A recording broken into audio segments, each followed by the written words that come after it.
What's up, you guys? So today I wanted to talk about what renovations you can do to get the most bang for your buck on any property. Now, whether it's for a long-term rental, for a flip, or just for a property that you want to live in, all these tips are going to apply and they're going to help you build the most equity for the least amount of money. I know lots of people are a little bit strapped for cash, so you're not going to have, the unlimited budget to fix everything in the house that you want to do. These are the essential things that you want to do in order to gain the most value. And when you do have the cash later on, maybe you can do the other things. But from an investment standpoint, these are going to be the things that you want to focus on. So the first thing is lighting. Personally, when I walk into a place that has like dim lighting that is dark and not very inviting, I'm not going to really enjoy it. So I think it's very important to get really good lighting in your house. And to do that, you're going to need recessed lights. Now, these are the lights that are in your ceiling and are flush, so they don't really stick out. They look very modern, and they're going to add lots of value to your house. The first choice you're going to have is what size recessed lights you want. So you can either choose 4-inch or 6-inch lights. Personally, I went with 4-inch because that is more modern. That's more of the trend right now. 6-inch lights are going to give you more light, a better spread, but they look more bulky. 4-inch lights look better on your ceiling, so that's just kind of what I would do. The next choice that you're gonna have is what color temperature you want. It's gonna range from 2700K, which is like the most yellow light, to 5000K, which is gonna be a very bluish light. It's more like something you'd find in a hospital. Now, obviously, I'd throw away the 4 or 5000K light options. Those are way too blue. It's not going to be comfortable. You're going to want something more like a 2700K or 3000K. Now, personally, we chose to do 3000K because I found that was the best soft white light. It wasn't too yellow like 2700K where it looked like an Edison bulb, but it wasn't too blue. And when you do install the lights, make sure to get dimmers for most of them. It's a very cheap option, and it's going to let you play with the intensity of the light, which can come in really handy sometimes. Now, before you install those lights, if you do have those popcorn ceilings that are found on lots of the older homes, definitely scrape those off, repaint it. Now, another thing that you can do to bring lots of value to your house is change the paint. And changing the paint is super cheap. It's very easy. You can even do it yourself. What I would do is choose a more modern color. So maybe go for something like a white or a light gray. It's going to be universal. Lots of people are going to like it, and you won't have any trouble selling it or renting it out. Gone are the days when you have those like nasty yellow walls that look like cigarette smoke have been like permeated within the pigment. So yeah, get rid of those nasty walls and get something more modern.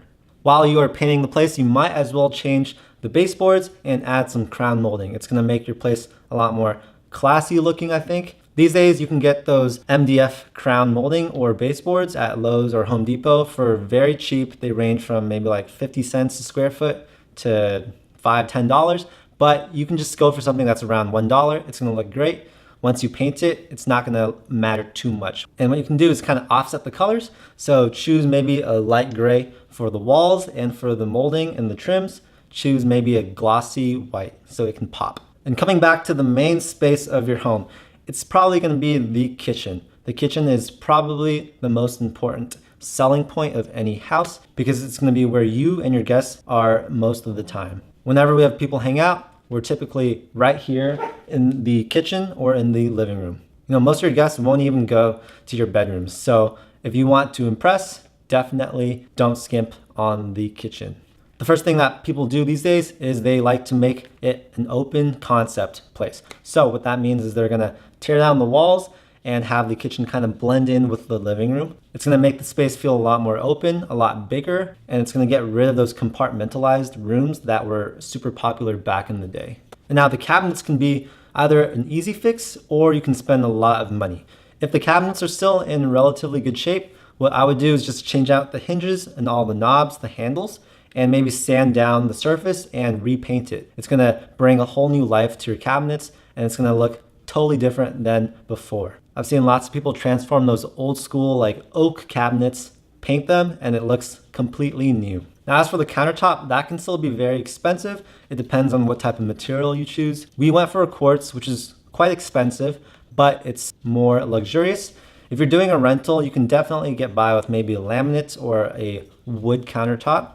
These still look really great, but they're gonna be a lot cheaper. And don't even think about getting the granite or the marble unless you have tons of cash to blow. Those look really nice and they're luxurious, but they stain really easily. A kitchen remodel can range anywhere from a few $1,000s all the way to $50,000, $100,000. It totally depends on the things that you are choosing to do. Now, if your house is worth $400,000, I don't think it's going to make much sense to invest 50 grand into your kitchen. Every dollar you spend, it's not going to bring that much more equity into your house. Whereas if you spend maybe $5,000, resurface the cabinets, get some new countertops and new flooring and new appliances, then it's going to increase the value of the house by a lot. So this brings me to the flooring, which is also really, really important. What I would do is go for a laminate or a luxury vinyl. These are man-made planks that look a lot like hardwood floor. They're going to be a lot cheaper, but they're also going to be a lot more scratch resistant and waterproof. And these laminate luxury vinyl floors are often really easy to install. So you can either do them yourself or pay someone else. If you do choose to pay someone else, the installation costs are going to be a lot less than for a more complex hardwood floor. Definitely skip out on the carpet, especially if your house is going to be a rental, because carpets are a pain in the ass to clean up. Whenever your tenant moves out, you're probably gonna have to either power wash them or change them fully. And when you do choose a laminate luxury vinyl flooring, don't cheap out. Don't get the stuff that's like $1 a square foot, because those are the types of floors that when they get water on them, they're gonna start to warp. And after a few years, you're gonna have to change them, and that's gonna waste a lot of money. So start with the good stuff. Start anything from $2 to $4, I think is a great price range, and it's gonna hold up for a long time. The installation of the floors is going to be the most expensive part of the flooring. The floors themselves don't cost too much money, but they are a bit difficult to install, especially if you have stairs. That's gonna cost a lot more money. So that's just a heads up. So next is the bathrooms. Bathrooms can be an easy fix, or they can also be very expensive. What we chose to do was replace the vanities, the countertops, the sinks, the toilets, and also the flooring. These aren't too expensive. If you go to either Lowe's or Home Depot during a sale, you're gonna be able to find these vanities for like $80, and they're gonna work perfectly. No one has to know that you got these things on sale, you know? So just find those good deals, and they're gonna make your ROI even better. Toilets range from maybe $100 to $300, so it's cheap replacement, and new toilets are a lot nicer than the older ones. We also did change out the flooring to new porcelain tiles. Porcelain tiles are really cheap. They make your place look like a luxury hotel, so I definitely recommend doing that. And if your bathroom has like those old pink or off-white tiles with the gross grout, then I would definitely want to change that. What you can do if you don't have too much cash to work with is you can just paint over all that, get rid of those grout lines, and just choose like a white pure color. It's gonna make the countertop look a lot newer.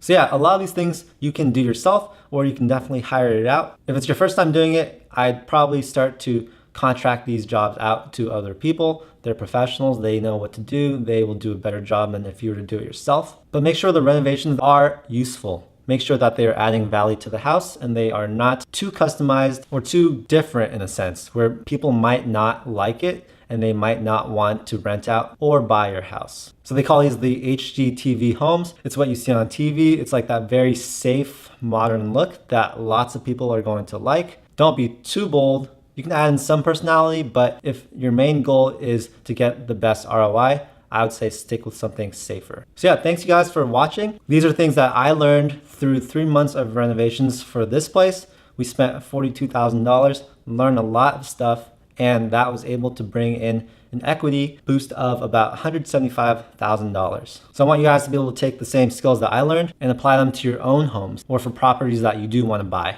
These concepts are going to work for a wide range of homes. If you're buying a complete fixer-upper, then do everything I just stated. If you're buying a house that's more turnkey, but there are some things that you want to change, focus on these things because that's what's going to make the most money for you based on how much you spend. So thanks you guys for watching. If you did like this video and found it informative, please give it a like and subscribe if you want to see more content like this.